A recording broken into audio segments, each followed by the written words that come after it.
सभी प्यारे दोस्तों को नमस्कार। साथियों, कैसे हैं आप सब लोग? उम्मीद करते हैं बहुत ही अच्छे होंगे। मेरी तैयारी अच्छे तरीके से कर रहे हो दोस्तों। जैसा कि आपको पता है दोस्तों, इस चैनल पर बहुत ही बढ़िया तरीके से मिनी मॉक हो या वीकली मॉक टेस्ट हो, सभी का सोल्यूशन अच्छे तरीके से कराया जाता है। तो आज उसी क्रम में एसएससी जीडी 22 दिसंबर 2024 का जो वीकली मॉक टेस्ट आया है, यानी कि आज संडे है, तो संडे को जो भी वीकली मॉक टेस्ट का आता है, अपने हर संडे टू संडे वीडियो डालते रहते हैं दोस्तों। ठीक, तो यहाँ पर हम इसमें 20 क्वेश्चन अभी मैथ के देखे दोस्तों। हो सकता है इसमें रीजनिंग के भी क्वेश्चन आपको बताएं। बहुत सारे भाई कमेंट करने लगते हैं इस वीडियो के बाद में कि भाई रीजनिंग का भी कराओ, तो अगर वो कहेंगे तो उसका भी डालेंगे दोस्तों। ठीक, तो फिलहाल केवल हम 20% आपको मैथ के बताएंगे बढ़िया तरीके से। वीडियो आपको फुल देखना है, एक दो क्वेश्चन देख लेने से दोस्तों आप 20% नहीं बना पाएंगे दोस्तों। ठीक, वीडियो आप फुल देखिए और चैनल पर पहली बार है, चैनल को सब्सक्राइब कर लीजिएगा। जितने भी आपके पास स्टडी ग्रुप है, चैनल को यानी कि वीडियो को वहां तक शेयर कीजिएगा, जिससे और की लोगों के पास भी पहुंच सके दोस्तों। ठीक, तो देख लेते हैं यहाँ से हम 20% मैथ की बताएंगे दोस्तों। ठीक, आज है RWGD कांस्टेबल दिसंबर यानी 22 दिसंबर को आए वीकली मॉक टेस्ट का हल दोस्तों। ठीक, तो इसी में हम माँ सरस्वती का नाम लेकर के पहले प्रश्न की तरफ बढ़ेंगे दोस्तों। ठीक, पहला प्रश्न किस तरह से पूछा गया है। एक चोर ने एक दुकानदार से यानी कि एक चोर ने एक दुकानदार से 8:15 PM पर जेवर चुराए दोस्तों, और 60 किलोमीटर प्रति घंटा की चाल से बाइक से भाग गया। ये सवाल बहुत ही पिछले था दोस्तों, कई बार मिनी मॉक में या वीकली मॉक टेस्ट में आ चुका है दोस्तों। ठीक, पुलिस को 8:30 PM बजे सूचना दी गई। यदि पुलिस चोर को 9 PM बजे गिरफ्तार करना चाहती है तो पुलिस जीप को यानी पुलिस और जीप की न्यूनतम चाल कितनी होनी चाहिए, यानी पुलिस जीप की आपको न्यूनतम चाल पूछिए। अगर आप ये PDF लेना चाहते हैं तो टेलीग्राम से अवश्य जुड़ जाइए दोस्तों। ठीक, उसका लिंक जो है डिस्क्रिप्शन में मिल जाएगा। आप ये PDF से बच्चों को बहुत फायदा होता है क्वेश्चनों को नोट करने में दोस्तों। ठीक, तो सब कुछ आपको वहीं पर मिलेगा। चैनल से जुड़ जाइए, दोस्तों को साथ शेयर भी कीजिए। ठीक, तो पहला प्रश्न है, बहुत ही अच्छे तरीके से इसको समझाएंगे। ठीक, तो यहाँ पर लिखा हुआ है कि 60 किलोमीटर प्रति घंटा, यानी एक घंटे में कितनी जाती है, 60 किलोमीटर जाती है। यहाँ से सीधा ही पता चल रहा है कि ये घंटे में कितना जाती है, 60 किलोमीटर। तो इसका बिल्कुल एक लाइन में जो सोल्यूशन है वो किस तरह से बनेगा, एक लाइन में जो इसका सोल्यूशन है वो बहुत ही अच्छे तरीके से बनेगा। तो यहाँ से कैसे बनेगा, देखिए, पुलिस की हमें चाल निकालनी है तो P माइनस का यहाँ पर दिया हुआ है 60 किलोमीटर प्रति घंटा, तो 60 लिख लेंगे, बस कुछ नहीं करना, केवल समझते चलिए। इसके बाद में आपको यहाँ पर बराबर लगा देना, बस आसानी से समझते हुए चलेंगे। यहाँ पर आपने बराबर लग दिया। अब 8:15 से 8:30 तक यहाँ से कितना टाइम हो गया, यानी 8:15 से उसने जेब चुराया और सूचना कब मिली, यानी 8:30, तो 15 मिनट तक वो लगातार भाजता रहा हुआ, तो 15 और बट्टे यहाँ पर 60 से मल्टीप्लाई करेंगे। तो इतनी कैलकुलेशन आपने कर ली यहाँ से, यानी 60 का यहाँ से 30 की करनी पड़ेगी दोस्तों। ठीक, 60 की तो ऊपर मल्टीप्लाई करनी पड़ेगी, यहाँ पर 30 की, यहाँ पर 60 की करनी पड़ेगी। तो ये कितनी बार कट जाएगा, यहाँ से 30 दूनी की 60 दोस्तों, और 15 दूनी 30। तो ये 60 जो है, ये 60 यहाँ पर दिया हुआ है और 30 जो है यहाँ पर हो जाएगा, तो 60 और 30 कितना हो जाएगा, 90। तो पुलिस की चाल हमारे सामने नहीं आ गई 90 किलोमीटर प्रति घंटा, तो ये इसका राइट आंसर हो जाएगा। कुछ भी नहीं करना था, केवल कॉन्सेप्ट को समझ लेता। अगर इसका सोल्यूशन वैसे करेंगे तो काफी लंबा हो जाएगा। थोड़ी ट्रिक के साथ यही आपको टाइम बचाना पड़ेगा बहुत ज्यादा। अगर एक ही सवाल में उलझे रहेंगे तो टाइम एक ही सवाल पूरा खा जाएगा। यहाँ पर काफी बच्चे एक चीज नहीं समझ पा रहे होंगे, वो कमेंट करेंगे बाद में कि भाई ये 30 कहाँ से आया। तो भाई 8:30 बजे सूचना मिली दोस्तों। ठीक, और 8:30 बजे जब सूचना मिली तो 9 बजे उसे गिरफ्तार करना है। तो यहाँ से टाइम कितना लगेगा, 8:30 से 9 जब बजेंगे तो 30 मिनट यहीं से लगेंगे। तो बस ये कॉन्सेप्ट अगर आपने समझ लिया तो बस ये हमने कमेंट नहीं आप करेंगे, ये हमने क्लियर कर दिया है आपका। अब बढ़ेंगे अगले प्रश्न की तरफ, अगले प्रश्न की तरफ बढ़ेंगे दोस्तों। ठीक, इसके बाद में एक बात और कहना चाहते हैं, जो भी भाई नवीन सर के ये नोट्स हैं, यानी कि ये सीरीज चलाई गई है, इसका हम सोल्यूशन भी डाल रहे हैं अपने चैनल पर। प्लेलिस्ट बना दी गई है, बाकायदा इसकी प्लेलिस्ट बनी है दोस्तों। यूट्यूब की सबसे बेस्ट क्लासेस को हम नाम देंगे, और क्यों नाम देंगे वो आपको खुद ही पता चल जाएगा कि नोट्स को देख करके। क्योंकि भाई बहुत सारे लोग हैं करा रहे हैं, कोई किसी का कैसा भी राइटिंग है, किसी का कैसा भी राइटिंग है, लेकिन दोस्तों हमने जो कराया है नवीन सर एक से लेकर हमने 20 प्रश्न भी नोट किया है, प्लस एक्स्ट्रा फैक्ट जो भी नवीन सर बोर्ड पर लिखते हैं दोस्तों। ठीक, तो सभी कुछ आपको मिलेगा। तो वो कहाँ पर मिलेगा हम आपको बाद में बताएंगे दोस्तों। ठीक, तो अगर आप ये नोट्स लेना चाहते हैं तो आपको आसानी से मिल जाएंगे दोस्तों। कहाँ पर मिलेंगे आपको पता चल जाएगा, वो यहाँ पर मिल जाएंगे दोस्तों। ठीक, सभी नोट्स जो है यहाँ पर मिलेंगे। कोई भी PDF नोट्स दोस्तों किसी VC SSC GD से रिलेटेड कुछ भी चाहते हैं तो सब कुछ मिल जाएगा। तो ठीक, यहाँ पर आप MSc करेंगे तो सब कुछ ही मिलेगा दोस्तों। ठीक, जो बच्चे लेना चाहते हैं। इसके बाद में SSC GD नई भर्ती के बारे में थोड़ी चर्चा करेंगे, इसके बाद हम प्रश्न को आगे बढ़ाएंगे। तो फॉर्म डेट यहाँ से कितनी दे रखी है, 14 नवंबर 2025 से। जो भी बच्चे नए हैं वो SSC GD की तैयारी करना चाहते हैं तो यहाँ से आसानी से कर सकते हैं। थोड़ी फॉर्म अभी आपके पास बहुत सी सारा टाइम है। फॉर्म क्लोजिंग डेट जो है 15 दिसंबर 2025 है, और एग्जाम डेट जो है मार्च अप्रैल जो है 2026 दे रखी। तो अभी के पास बहुत सारा टाइम है। जो बच्चे हाई स्कूल कर चुके हैं वो किस तरह से तैयारी करें, वो केवल इन बुक को ले लें। तो अगर आप उन बुक ये ले चुके हैं तो बहुत अच्छी बात है। बुक काफ़ी महंगी पड़ेगी, बच्चे नहीं ले पाते हैं। और ये PDF चाहते हैं दोस्तों, ठीक, तो PDF आसानी से मिल जाएगी। बहुत सारे बच्चे हैं कि PDF कोई कितने में दे रहा था तो कितने में दे रहा था, तो हमने कोई भी प्राइस नहीं रखा। हर गरीब बच्चे का ध्यान में रखते हुए उसको केवल 15 रुपये में उसके पास में PDF पहुंचाएगी दोस्तों, ठीक, केवल 15 रुपये। हर बच्चे, कोई ये चार्ज नहीं है दोस्तों। हम सब आपस में दोस्त बन चुके हैं, साथी बन चुके हैं, ये आपसे रिलेटेड है दोस्तों, ठीक। तो यहाँ से आप ले सकते हैं, कोई प्राइस नहीं है दोस्तों। जब आप इतने में ले सकते हैं, इतने में ले सकते हैं, तो इतने में लेने में क्या है। मैंने सोचा हर गरीब बच्चे का ध्यान में रखते हुए सभी को फ्री में फायदा होगा दोस्तों, ठीक। तो देख लेते हैं। इसके बाद में नवीन सर की कोई स्टैटिक जीके की लेना चाहता है, क्योंकि स्टैटिक जीके के 7 से 8% बनेंगे एग्जाम में, बहुत रोल रहता है। केवल इन टॉपिकों को जिसने पढ़ लिया उसका स्टैटिक जीके कवर हो गया। तो ये भी आपको इसमें नवीन सर ने 13 से 15 क्लास में कराई थी, केवल आपको 15 रुपये में ही मिल जाएगा दोस्तों, ठीक। 13 से 15 क्लास में कराई थी। ये हैंड राइटिंग नोट्स है, ये लेना चाहते हैं तो इस तरह से मिल जाएगा दोस्तों। ये बोर्ड PDF है, सभी आपको मिल जाएगा दोस्तों, ठीक। तो सभी आपको मिलेगा कहाँ पर, हमने बता दिया है दोस्तों, ठीक। यहाँ पर आप MSc करेंगे तो आपको मिल जाएगा, ठीक। इसके बाद में आगे बढ़ लेते हैं। बहुत सारे साथी हैं जो चैनल से जुड़ चुके हैं, लेकिन नोट सब्सक्राइब आप देख सकते हैं यहाँ पर लिखा हुआ सर, इतने ही लोग सब्सक्राइब करें, लेकिन वीडियो तो बहुत सारे लोग देख रहे हैं यहाँ से लेकर यहाँ तक। तो बहुत सारे साथी कंजूस टाइप के हैं, वो सब्सक्राइब नहीं करते हैं, क्योंकि आपको फ्री में फायदा हो रहा है दोस्तों, तो जुड़ जाइए चैनल से। तो यही जो बात करनी थी आपसे कर ली दोस्तों, ठीक। अब माँ सरस्वती का नाम हमने ले ही लिया है, तो आगे बढ़ लेते हैं, सीधा दूसरे प्रश्न पर पहुंचेंगे। इसके बाद में एक व्यक्ति ने 12 लाख रुपए में एक कार खरीदी, इसकी 80% लागत का बीमा कराया।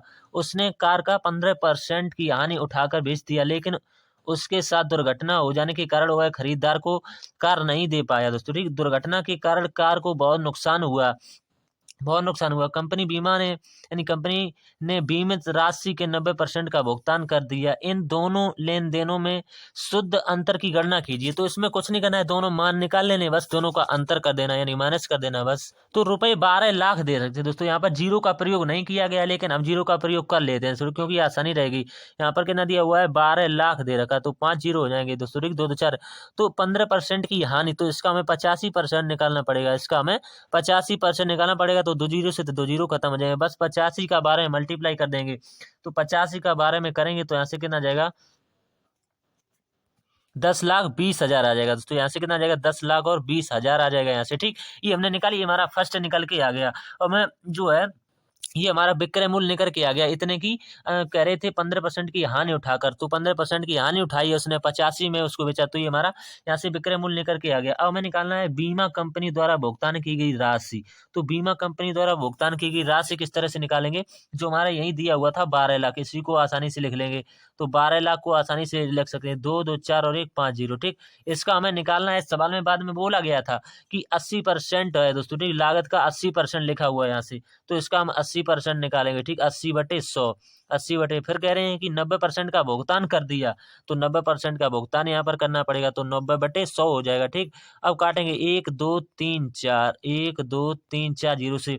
अब 12 का 8 और 9 में मल्टीप्लाई करा देना, तो 12 का 8 और 9 में मल्टीप्लाई कराएंगे यहाँ से, तो कितना 8,64,000 आ जाएगा यहाँ से, कितना 8,64,000 आ जाएगा यहाँ से, 8,64,000, 3 जीरो 1 2 3 दोस्तों, ये आ जाएगा। अब इन्हीं का अंतर तो पूछा हुआ है, इन दोनों का अंतर कर लेंगे बस आसानी से।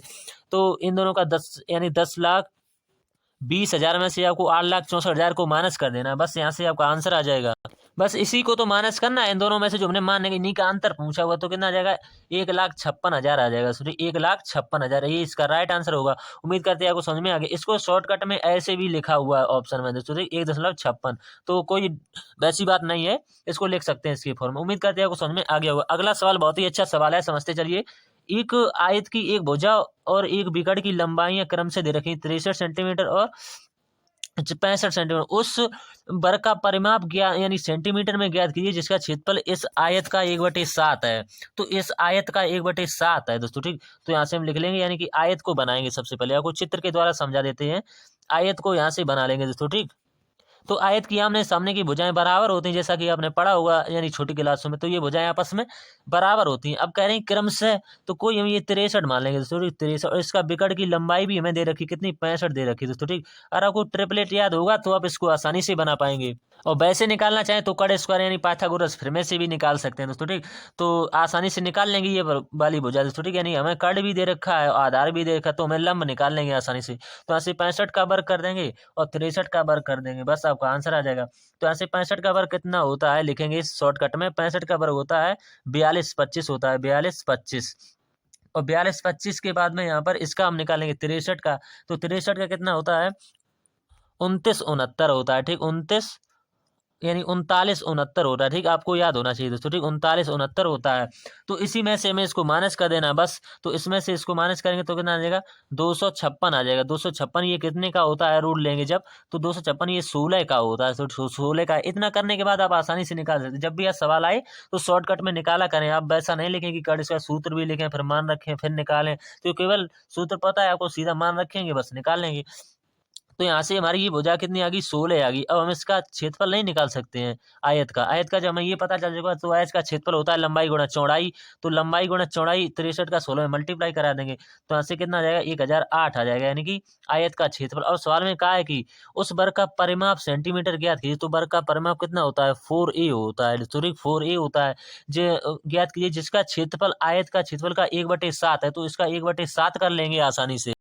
तो इसका 1/7 नहीं कर पाओगे, इसका 1/7 करेंगे तो 144 आ जाएगा। 144। और मुझसे पूछा हुआ है कि वर्ग का परिमाप, तो 4 से डिवाइड कर देंगे बस आपका आंसर आ जाएगा। तो काटेंगे 4 3 12 और यहाँ पे कितना बचेगा 2, तो 4 6 24 यानी 36 सेंटीमीटर उसका राइट आंसर आ जाएगा। उम्मीद करते हैं समझ में आ गया होगा। 36 ऑप्शन नंबर पहले में ही दिया हुआ है, ठीक। बहुत अच्छी तरीके से दोस्तों समझा दिया है। सबसे बढ़िया सवाल है। इस प्रश्न का आंसर कौन बच्चा नहीं कर सकता है कमेंट बॉक्स में। तो सबसे बढ़िया प्रश्न है, सबसे आसान, इसका मान पूछा हुआ दोस्तों, ठीक। 64 का 8 आएगा। और जिस बच्चे को इसकी जानकारी होगी वो आसानी से यहाँ तक पहुंच जाएगा। तो जिस बच्चे को इसकी जानकारी होगी वो यहाँ तक पहुंचेगा। तो जैसे आप करते हैं कि इसका 100 का स्क्वायर करते हैं, यहाँ से समझती 100 का स्क्वायर करते हैं तो कितना आ जाता है, यानी 10 का तो कितना आ जाता है 100 आ जाता है। यानी कि 2 जीरो को मिला करके 1 जीरो बना हुआ है दोस्तों, ठीक। 2 जीरो को मिला करके 1 जीरो बना हुआ है। तो यहाँ पर 4 जीरो है दोस्तों, यहाँ पर कितने 4 जीरो है, तो 4 जीरो को मिलाकर 2 जीरो बन जाएंगे। यानी इस तरह से जिनका आंसर आ गया वो भाई भी बता सकते हैं। तो सभी भाई इस प्रश्न का आंसर जरूर दोस्तों कमेंट बॉक्स में बताएं दोस्तों, ठीक। आपके अनुसार क्या आ रहा है, इनकी जानकारी होना बहुत जरूरी है बच्चों को, ठीक। तो अगला सवाल है इसके बाद में क्वेश्चन नंबर 5, प्रथम 11 विषम संख्याओं का औसत ज्ञात कीजिए। तो औसत दोस्तों जब भी आपको विषम संख्या का पूछे तो हमेशा विषम संख्या का औसत ही विषम संख्या ही होगा दोस्तों। नहीं मानते आप चेक करके देख सकते हैं, क्योंकि जिस बच्चे को जानकारी है वो सीधा ऑप्शन ए लगाएगा और आगे बढ़ जाएगा। अब आप तो कहेंगे मुझे तो समझना है, तो समझिए फिर। तो विषम संख्याएं वो कौन सी हैं, प्रथम 11 यानी 3 को लेंगे दोस्तों, समझ लिए 5 को लेंगे। आपको समझाने के लिए लिख रहे हैं, लेकिन हम तो अगर सवाल आता तो 11 लगाते बस आगे बढ़ जाते। तो यहाँ पर 5 5 के बाद में 7 7 के बाद में यहाँ पर 9 9 के बाद में 11 11 के बाद में 13 13 के बाद में 15 और 15 के बाद में 17 है, ठीक। 17 के बाद में 19 19 के बाद में 21 दोस्तों, ठीक। पूछा हुआ तो 11 हो गई, 1 2 3 4 5 6 7 8 9 10 11। अब इन सभी को जोड़ लेना। औसत बराबर क्या होता है पदों का योग। तो इन सभी को जोड़ते हुए चले जाएंगे, आप जोड़ नहीं पाओगे, इन सभी को जोड़ना है। तो इन सभी का योग कितना हो जाएगा 121 होता है। पदों का बराबर, तो पदों की संख्या कितनी है 11, तो 11 से डिवाइड करेंगे तो 11 ही आया। बस कुछ करना था जो हमने पहले ही बता दिया भाई आएगा। तो अच्छे तरीके से समझा दिया है। और इसमें आपको कुछ नहीं करना। तो सबका मान पूछा हुआ तो पी का मान पूछा हुआ है, तो हम पी को छुपा लेंगे। ऐसे पी को छुपाएंगे, इन सबकी मल्टीप्लाई कराएंगे तो 5 को 20, तो 20 तिया कितने हो जाएंगे 60 दोस्तों। समझते चलिए एक ही लाइन में सॉल्व होगा। फिर क्यू का पूछा हुआ तो हम क्यू को छुपाएंगे, इन सबकी करेंगे 5 को 20 और 20 20 दूनी 40 आ जाएगा इसका, ठीक 40। और हमें किसका निकालना आर का, तो हम आर को छुपाएंगे, इसकी करेंगे 5 3 15 दूनी कितने 30 दोस्तों, ठीक। अब इसके बाद में एस को छुपाएंगे, इनकी कराएंगे 4 3 12 और 12 दूनी कितने होने 24। अब इन सभी को काट लेना, आपका आंसर आ जाएगा यहाँ से 30, यहाँ से 20 और यहाँ से 15, यहाँ से 12। तो ये रेशियो बनेगा 30 20 15 12। जिस ऑप्शन में दिया होगा भाई आपका राइट आंसर होगा। एक लाइन में सवाल सॉल्व हो जाता है। अगला क्वेश्चन नंबर 7 है, दो कारें एक ही बिंदु से चलना शुरू करती हैं और एक दूसरे से विपरीत दिशाओं में यात्रा करती हैं। यदि एक कार 60 किलोमीटर प्रति घंटा और दूसरी कार जो है 70 किलोमीटर प्रति घंटा की चाल से चली, तो 4 घंटे के बाद वे दोनों एक दूसरे से कितनी दूरी पर होंगी। तो बढ़िया सवाल है। तो यहाँ पर लिखा हुआ है कि विपरीत दिशा में चल रही है, यानी एक इस तरफ जा रही है तो एक इस तरफ जा रही है, तो चलें क्या होंगी, जोड़ेंगे दोस्तों, ठीक, विपरीत दिशा की तरफ जुड़ जाती हैं। तो लिखेंगे, तो दूरी तो पूछी है, एक लाइन का सवाल है, दूरी बराबर चाल, चाल यहाँ पर जुड़ जाएगी, कितना हो जाएगी, यानी 6 7 13 यानी 130 हो जाएगी। दूरी बराबर 4 गुणा समय कितना है, 4 घंटे का, बस इसी की तो मल्टीप्लाई करना था, 13 × 52 यानी 520 किलोमीटर, इसका राइट आंसर हो जाएगा, पहले ही ऑप्शन में दे रखा है, एक ही लाइन का सवाल बन जाता है।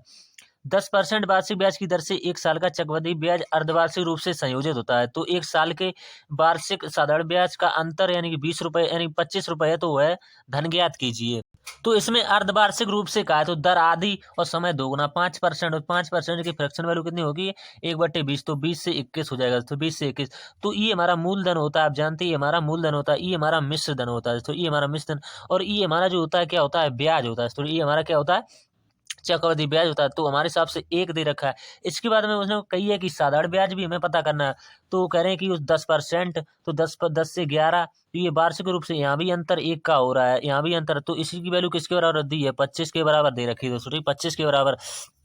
तो हमें तो 4 की वैल्यू निकालनी है, तो 25 चौको 100, 25 चौको 100, और एक इसमें जीरो और आ जाएगा दोस्तों, ठीक, यानी कि 100 पार्ट की वैल्यू बतानी है, तो इसका राइट आंसर जो होगा वो कितना होगा, 10,000 होगा दोस्तों, ठीक। इन्हीं का आपस में मान निकालना है, बस काफी बच्चों को हो सकता है समझ में थोड़ी दिक्कत हुई हो, लेकिन ये सवाल जो सही आंसर होगा वो 10,000 राइट आंसर होगा दोस्तों इसका, ठीक। और जो समझ में अगर आपको नहीं आया फिर भी कमेंट कीजिएगा, समझाने का प्रयास करेंगे दोस्तों, ठीक। इसका दोबारा से सोल्यूशन भी डालेंगे, इतना टाइम टेकिंग नहीं है क्वेश्चन, ठीक, शॉर्ट ट्रैक में बनाएंगे तो आसानी से बन जाएगा। अगला सवाल है इसके बाद, 2022 में एक शहर की जनसंख्या जो है 1,25,000 थी, एक वर्ष बाद शहर की जनसंख्या जो बढ़कर दोस्तों 1,50,000 हो गई, तो प्रतिशत वृद्धि कितने की हुई, यानी 25, यानी 0 0 आप काट लेंगे तो आसानी होगी दोस्तों, ठीक, यानी 1,25,000 से सीधा 1,50,000 हो गया, तो कितने की वृद्धि हुई, 25,000 की यहाँ से वृद्धि नहीं होगी आसानी से, 25,000 की क्या होगी, वृद्धि होगी 25, और वृद्धि हुई किससे है, वृद्धि इससे ही हुई है, यानी कि 1,25,000 से ही वृद्धि हुई है, 1,25,000, तो 1 2 3, 1 2 3 जो 25 से काटेंगे, 25 × 5 = 100, परसेंट में हमें आंसर निकालना है, तो गुणा 100 की नहीं करेंगे, तो 5 से काटेंगे, 5 नहीं, ऐसे 20% जो है इसका राइट आंसर आ जाएगा, ठीक। उम्मीद करते हैं समझ में आ गया होगा। अगला सवाल जो है, एक वस्तु का अंकित मूल्य दे रखा है 1,000 रुपये, यदि वस्तु पर 40% की छूट दी जाती है तो वस्तु का विक्रय मूल्य ज्ञात कीजिए। तो बढ़िया सवाल है, छूट हमेशा अंकित मूल्य पर ही दी जाती है, रुपए कितने, 1,000, तो 40 की छूट देगी तो कितने बेचेंगे, 60 में बेचेंगे दोस्तों, ठीक, और परसेंट बताने के लिए बटे 100 दोस्तों, ठीक, यहाँ से 100 है, ये 4 मत समझना, ये 100 लिखा हुआ है, ठीक, बटे 100, तो 2 जीरो से तो 2 जीरो खत्म, तो यहाँ से कितना आ जाएगा, 600 आ जाएगा, बस 600 जो है इसका राइट आंसर होगा। अगला सवाल, जल्दी जल्दी से सवालों को सॉल्व करते हुए चलेंगे। क्रय मूल्य और विक्रय मूल्य के बीच का अंतर 180 रुपये है, यदि लाभ 30% है तो क्रय मूल्य ज्ञात करना है आपको। दोस्तों सवाल, एक सवाल जो है कोई बच्चा किसी तरह से सोल्व करता है तो कोई बच्चा किसी तरह से अभी मैंने इनका कोई सोल्यूशन थोड़ी देखा है ना, तो उसमें लॉक पड़ा हुआ कोई सोल्यूशन नहीं, अपने हिसाब से बता रहे हैं, जो आंसर ऑप्शन में मिल जाता है भाई हम टिक कर देते हैं, अभी कोई पता है हमने ये सही किया है या गलत किया है दोस्तों, ठीक। तो कोई भी अगर क्वेश्चन सिली मिक्सचर से गलत हो जाता है तो उसके लिए क्षमा चाहेंगे, दोबारा बताने का प्रयास करेंगे दोस्तों, ठीक। तो इनका अंतर दे रखा कितना है, 80 रुपये, यानी 30%, 30% यानी 30/100, तो इसको आसानी से बताएंगे आपको, 0 से 0, तो लाभ कह रहे हैं तो 10 से 13 नहीं हो जाएगा, 10 से 13 हमारे हिसाब से अंतर कितना है, 3 का अंतर है, लेकिन सवाल में बता रहे हैं कि 180 का है दोस्तों, ठीक। तो 6 से काटेंगे, यानी 3 से काटेंगे, 3×6 = 18 और 60 आ गया, तो हमें 100 पार्ट की वैल्यू बताने इंटू 100 कर देंगे दोस्तों, ठीक, इंटू 100। 100 क्यों करेंगे, हमें सिर्फ क्रय मूल्य पूछा हुआ है ना, तो परसेंट में आंसर पूछा होता तो 100 करते, तो केवल 10 की मल्टीप्लाई करनी पड़े, तो ऐसे 600 जो है इसका राइट आंसर आ जाएगा। उम्मीद करते हैं समझ में आ गया होगा। अगला जो सवाल है इसके बाद, एल्कोहल और जल की 80 लीटर मिश्रण में जो है 60% एल्कोहल है, यदि इस मिश्रण में x लीटर जल मिलाया जाता है तो नए मिश्रण में एल्कोहल का प्रतिशत 40% हो जाता है, तो x का मान ज्ञात कीजिए। तो 80 लीटर के मिश्रण में एल्कोहल की मात्रा कितनी हो जाएगी, तो 80 और इंटू 60, ठीक, 80 × 60 और बटे 100 कर देंगे, तो यहाँ से कितनी लीटर निकल के आ जाएगी, 48 लीटर जो है निकल के आ जाएगी, 48 लीटर, और हमें 80 में से 48 को माइनस करना पड़ेगा, 80 माइनस का 48 कर देंगे, तो यहाँ से पानी कितना आ जाएगा, 32 लीटर पानी आ जाएगा, इतना तो हम कर सकते हैं आसानी से। इसके बाद में जो है सवाल में थोड़ा सा कैलकुलेशन है दोस्तों, ठीक, अगले पेज पर ये आपको बतानी पड़ेगी। इसके बाद तो लिखेंगे यहाँ से, हमें जो पूछा हुआ है 32 प्लस का x बराबर, जो 60% दिया हुआ है तो परसेंट हटाएंगे, बटे 100 आएगा यहाँ से, ठीक, और इंटू कितना है 80 प्लस का x, तो हमें यहाँ से x की वैल्यू ही निकालनी पड़ेगी दोस्तों, ठीक, x की वैल्यू निकालनी पड़ेगी 80 प्लस का x, तो कोष्टक को बंद करेंगे, यहाँ से ये कट जाएगा, यहाँ पर कितना आ जाएगा 3 आ जाएगा, यहाँ पर कितना आ जाएगा 5 आ जाएगा, तो कोष्टक लगा हुआ है दोस्तों दोनों तरफ कोष्टक, तो 5 की इसमें मल्टीप्लाई हो जाएगी, तो ना हो जाएगा 160 प्लस का 5x हो जाएगा, प्लस का 5x बराबर में 160 160 और प्लस का x, तो x वाले पद एक तरफ और ये संख्या वाले पद एक तरफ हो जाएंगे दोस्तों। ठीक, संख्या वाले पद एक तरफ, तो 2x बराबर कितना आ जाएगा, यहाँ से कितना था 3x था, तो 3x में 5x में 3x, तभी तो 2x बचेगा, यहाँ से जुड़ जाएगा, ये कितना हो जाएगा, यहाँ से केवल घटेगा तो ठीक 80, तो 2 से कटेगा ये 40 आ जाएगा, तो 40 जो है इसका x की वैल्यू आ जाएगी भाई, आपका राइट आंसर होगा। अगला सवाल जो है इसके बाद, अगला सवाल जो है बहुत ही बढ़िया है। 6 क्रमांकित सम संख्याओं का औसत 35 है, इन 6 संख्याओं में से सबसे छोटी और सबसे बड़ी संख्या का योग ज्ञात करना। दोस्तों जैसे हम कक्षा 8 और 9 में लगाते थे, तो माने की पहली संख्या x, तो सबसे आसान तरीका है ये लगाने वाला। फिर इसके बाद में x+2 हो जाएगी दूसरी, इसके बाद में x+4 हो गई, सम संख्या कह रहे हैं इसलिए। इसके बाद में x प्लस का कितने 6 हो गई, दो दो का अंतर रहेगा, इसके बाद में x प्लस का 8 हो जाएगा दोस्तों। ठीक, तो इसके बाद में x प्लस का 10, तो x प्लस का 10, तो कितनी संख्या 1 2 3 4 5 6, तो 6 हो गई हमारी क्रमागत। तो x वाले पद सभी जोड़ेंगे दोस्तों, x वाले पद, तो कितनी x यहाँ से 6x हो जाएंगी। 6x बराबर, यानी कि 6x बराबर क्यों, यहाँ पर प्लस लिखेंगे 6x प्लस, और संख्या का योग कर लेंगे, तो 2 4 6 8 और यहाँ पर 10 दिया, तो इन सभी को जोड़ेंगे कितना आ जाएगा 30, और बराबर में कितना दिया हुआ है 6 संख्याओं का औसत कितना है 35, तो योग कितना हो जाएगा 210 हो जाएगा, ये बराबर में लिख देंगे। अब यहाँ से घटाएंगे 6x बराबर कितना हो जाएगा 210 में से 30 को माइनस करेंगे, तो यहाँ से कितना 6x बराबर आ जाएगा 180, तो 6 से ये कितनी बार कट जाएगा 3 बार, 3 बार और एक 0, तो x बराबर कितना आ जाएगा 30 नहीं आ जाएगा, x बराबर 30 आ जाएगा, तो x बराबर 30 आ गया। हमसे पूछा क्या है सबसे छोटी और सबसे बड़ी संख्या, तो सबसे छोटी x है, यानी कि 30 ही होगी सबसे छोटी x की वैल्यू, और सबसे बड़ी है, यानी कि यहाँ x की वैल्यू रखेंगे 30, 30 में 10 जोड़ेंगे 40, तो 30 और 40 का योग ही तो पूछा हुआ है, 0 और 4 3 7, तो 70 जो है इसका राइट आंसर आ जाएगा। उम्मीद करते हैं समझ में आ गया होगा। अगला सवाल है, किसी निश्चित यानी किसी धनराशि पर 8% वार्षिक दर से रुपए दिया हुआ, कितने 400 मासिक ब्याज अर्जित करते हैं, तो आवश्यक धनराशि ज्ञात कीजिए। यानी कि 400 दिया हुआ, ये ब्याज दिया हुआ, तो साधारण ब्याज बराबर मूलधन हमें पता नहीं है, गुणे दर और गुणे समय कितना 1 महीने का, और बटे कितना करेंगे 12, और इंटू का यानी भाग में 100 लगाएंगे। ये 12 क्यों का, क्योंकि वार्षिक में पूछा हुआ है, तो काटेंगे सबसे पहले यहाँ से काटेंगे, किससे काट लेंगे 4 से काटेंगे, 4 दूनी 8 और 4 3 12 हो जाएंगे दोस्तों। 2 से ये कितनी बार कट जाएगा 5 बार कट जाएगा 0, यहाँ से कितना हो जाएगा 5 का 3 में कराएंगे 5 से 15, और 15 का 4 में कराएंगे तो कितना आ जाएगा 15 चौको 60, तो 60,000 जो है इसका राइट आंसर आएगा। 60,000 किस ऑप्शन में दिया हुआ पहले ही में। अगला सवाल जो है इसके बाद, 6 घंटियां जो क्रम से इतने इतने और 12 सेकंड के अंतराल पर बजती हैं, एक साथ बजना शुरू करते हैं, तो कितने सेकंड के बाद एक साथ बजे, कुछ नहीं करना है, इनका सभी का एलसीएम ले लेना है, इनका सभी का एलसीएम। इस तरह का सवाल दोस्तों टाइप होता है ये बहुत ही अच्छी तरीके से, तो इनका एलसीएम आप लेना जानते होंगे, 168 जो है इसका राइट आंसर हो जाएगा। एलसीएम हम थोड़ी यहाँ पर आपको लेना बताएंगे, हम तो क्या जो सवाल कर नहीं पाते हैं वो बताएंगे दोस्तों। ठीक, आप आसानी से ले सकते हैं, कोई बड़ी संख्याएं भी नहीं है लेने वाली। 16 सवाल जो ए बी सी एक कार्य को क्रम से दिया हुआ है, ए दिया हुआ है, इसके बाद में बी दिया हुआ है, इसके बाद में सी दिया हुआ है, कितने 50 और ये 75 और ये 20 ठीक दिनों में कर सकते हैं, तो टोटल वर्क ही इनका एलसीएम होगा, इनका एलसीएम जो होगा वो टोटल वर्क होगा, जो कि कितना है 300, ये इसमें जाएगा भाग, तो ये कितनी बार चलाएगा 6 बार चलाएगा, ये कितनी बार चलाएगा यहाँ से 14 बार, और ये कितनी बार जाएगा 15 बार जाएगा।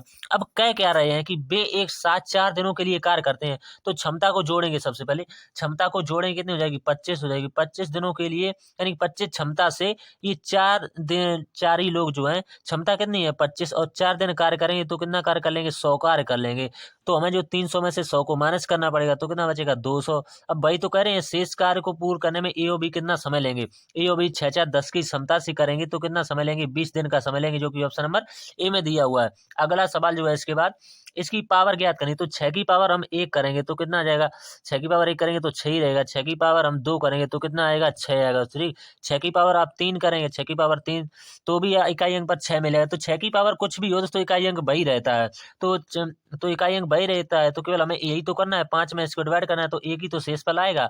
बढ़िया सवाल था। अगला सवाल जो है इसके बाद, ए और बी ने दिया हुआ है 5:6 के अनुपात में कुछ राशि निवेश करके साझेदारी का बिजनेस प्रारंभ किया। 6 महीने बाद सी बी द्वारा निवेश की गई राशि के 2/3 के बराबर राशि निवेश करके बिजनेस में जुड़ गया। यदि सी को उसके हिस्से के रूप में 1,600 रुपये मिलते हैं, तो वर्ष के अंत में उसका लाभ रुपए में कितना था। तो कुछ नहीं करना है, ए दिया हुआ है, बी दिया हुआ है, सी दिया हुआ है, बस इनका रेशियो बना लेना है 5:6, और इसको समझ लेना है। यहाँ पर कहा है कि यहाँ पर दिया हुआ है कि सी जो है बी द्वारा निवेश की गई राशि के 2/3 के भाग के बराबर राशि निवेश करता है। तो 2/3 के भाग के बराबर सी की कितनी है, 6, यानी बी की 6 है। इसका 2/3 करेंगे तो ऐसे कितना आ जाएगा, 2 दूनी 4 आ जाएगी, यानी 4। लेकिन अभी 4 आपका राइट आंसर नहीं, 4 होगा तो, लेकिन सवाल में एक और लाइन कह दी गई है कि सवाल में कह दिया है कि बराबर धनराशि निवेश करता है। यदि सी को उसके हिस्से के रूप में यहाँ से कहा है, अभी यहाँ 6 महीने का जिक्र किया है, तो 6 महीने का मतलब कितना होता है, आधा वर्ष।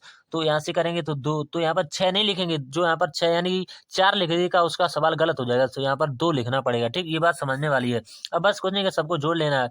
तो यहाँ से जोड़ेंगे कितना आ जाएगा, चलो 8 5 13, और सवाल में कुछ कुल कितना दे रखा है, यानी 21। लेकिन आप करेंगे तो हो भी जाएगा। देखो आपका करके बता देते हैं, इसको छोड़ते हैं अभी। यहाँ पर हम 4 लिखते हैं, देखो आपको डाउट ही क्लियर कर देते हैं। यहाँ पर हम कितना लिखते हैं, 4 लिखते हैं। अब इन सभी को जो 6 4 14 15 पार्ट की वैल्यू दे रखी है हमें, यानी कि 15 अगर टोटल करेंगे, लेकिन कितना दिया हुआ टोटल 21,600। समझते चलिए, आपका डाउट क्लियर करेंगे। बटे अब पूछा हुआ सी का हिस्सा, सी का कितना है 4, तो 4 से इसको डिवाइड करेंगे, तो 4 से डिवाइड करेंगे तो ऐसे कितना आ जाएगा, एक यानी 81,000 आ जाएगा, 81,000 आ गया। लेकिन हमें इसमें 13 की मल्टीप्लाई करनी पड़ेगी दोस्तों, जो हमें योग किया था। जब योग करेंगे तो ऐसे कितना आ जाएगा, यानी कि इसको लिखेंगे तो ऐसे कितना आ जाएगा, 13 आ जाएगा। तो 13 का ऐसे मल्टीप्लाई करा देना है, 13 का मल्टीप्लाई करेंगे तो आपका राइट आंसर आ जाएगा। तो 13 का मल्टीप्लाई जैसे करेंगे तो आपका राइट आंसर आ जाएगा 14, यानी 140 और 400। तो यही इसका राइट आंसर होगा। उम्मीद करते हैं समझ में आ गया होगा। अगला सवाल, लास्ट के 2 सवाल बचे हुए हैं। पाइप ए बी मिलकर एक खाली टैंकी को 6 से 2/3 घंटों में भर सकते हैं। यदि ए टैंक को भरने में 20 से 3 मिनट अधिक समय लेता है, तो ए अकेले उस टैंकी का 1/3 भाग कितने घंटों में भर देगा। बढ़िया सवाल है, बहुत ही अच्छे तरीके से बताएंगे।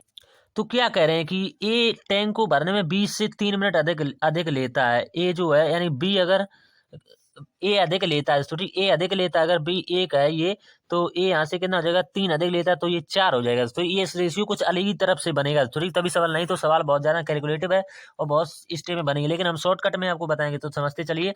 फिर कह रहे हैं कि यहाँ से करेंगे कितना हो जाएगा, 6 18 और 19, 20/3 हो जाएगा, 20/3, 20/3 और इंटू कितना करेंगे यहाँ से, 20/3 यहाँ से आपने कर लिया, इंटू कितना करेंगे 5, तो यहाँ से कितना आ जाएगा, ऊपर की मल्टीप्लाई होगी 100 आ जाएगा, तो 100/3। अब यही जो कार्य है, कह रहे हैं कि 3/20 की क्षमता से कैसे करेंगे, तो काटेंगे 3 से 3 और 20 पंचे 100, बस आंसर आ गया। कितना स्टेप कटिंग हमने किया है, थोड़ी उम्मीद करते हैं समझ में आ गया होगा। अगला जो सवाल है, एक अर्धगोले का व्यास दे रखा है 21 सेंटीमीटर, तो त्रिज्या इसकी आधी हो जाएगी। तो अर्धगोले का आयतन सेंटीमीटर क्यूब में ज्ञात कीजिए। तो अर्धगोले का आयतन क्या होता है, 2/3 पाई आर क्यू होता है। बस इसी में वैल्यू पुट करनी है, तो 2/3 पाई आर क्यू। आज दोस्तों हमने 26 ही मिनट लिए, 20% में पहुंच चुके हैं और बहुत सारी चर्चाएं भी कर ली हैं। तो इसी में वैल्यू पुट कर देनी है, 2/3 इंटू पाई की वैल्यू कितनी हो जाएगी, 22/7। और बहुत जल्दी में दोस्तों हम रहते हैं, क्योंकि हमें वीडियो सबसे पहले ही डालनी पड़ती है दोस्तों, ठीक। तो एक और 21/2 आपको कितनी बार करना है, 3 बार करना है। 21/2 इंटू 21/2 इंटू 21/2, क्योंकि ये त्रिज्या है इसकी आधी, यानी व्यास दिया हुआ तो इसकी आधी त्रिज्या होगी। तो बस काटेंगे, 7 से काटेंगे, 7 से 21, तो ठीक। 3 से काटेंगे, 3 को खत्म करेंगे, 2 से काटेंगे, यहाँ पर कितना आ जाएगा, 11 आ जाएगा। 2 से 1 2 खत्म, और जो बचा हुआ है 11 21 और बटा 2, इसमें भाग लगा देंगे, तो यही तो बचा हुआ है, यानी 77 ऊपर आ जाएगा। यानी कि 77 इंटू 63, 77 इंटू 63 और बटे 2, तो इनकी मल्टीप्लाई करेंगे तो कितना आ जाएगा, 421, यानी 48 51 आ जाएगा। 48 51 में 2 की मल्टी, यानी 2 का भाग देना है। तो ऐसे कुछ पॉइंट में आएगा, तो पॉइंट में आ जाएगा, वो कितना आ जाएगा, 24 25 जो है इसका राइट आंसर होगा। तो उम्मीद करते हैं हमने आपको 20% बता दिए। दोस्तों वीडियो अच्छा लगा तो लोगों के पास शेयर कीजिए, चैनल पर पहली बार है तो चैनल को सब्सक्राइब बस कर लीजिए दोस्तों, ठीक। इसके बाद मिलते हैं हम उसकी रीजनिंग की क्लास में, तब तक के लिए धन्यवाद दोस्तों। पीडीएफ आपको टेलीग्राम पर मिल जाएगी। तो नमस्कार सभी साथियों को।